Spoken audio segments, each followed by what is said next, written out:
Toute interprétation que l'on puisse donner à des femmes dans le ministère pastoral fait référence aux femmes qui occupent des postes de direction dans la Bible, en particulier Myriam, Déborah et Hulda dans l'Ancien Testament.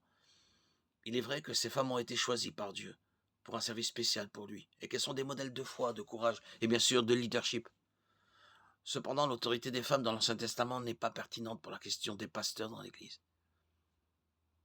Les épîtres du Nouveau Testament présentent un nouveau paradigme pour le peuple de Dieu, l'Église, le corps du Christ. Et ce paradigme implique une structure d'autorité propre à l'Église, et non pas pour la nation d'Israël ou toute autre entité de l'Ancien Testament.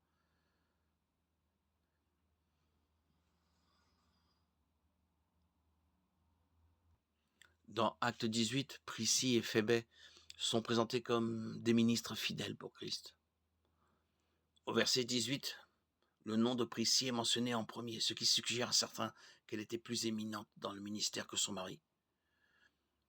Le détail de la personne qui vit en premier est probablement sans importance, car au verset 2 et 26, l'ordre est inversé par rapport à celui du verset 18.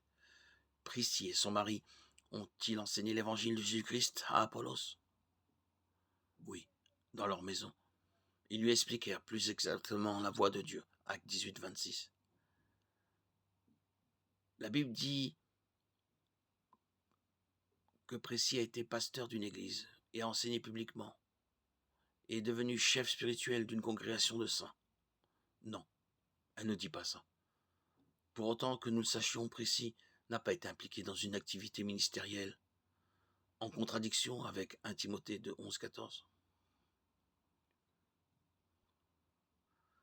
Dans Romains 16-1, Phébé est appelée diacre ou servante dans l'Église et est hautement recommandée par Paul. Mais comme pour Priscille, rien dans les Écritures n'indique que Phébé était pasteur ou enseignante d'hommes dans l'Église. Pouvoir enseigner est donné comme qualification pour les anciens, mais pas pour les diacres.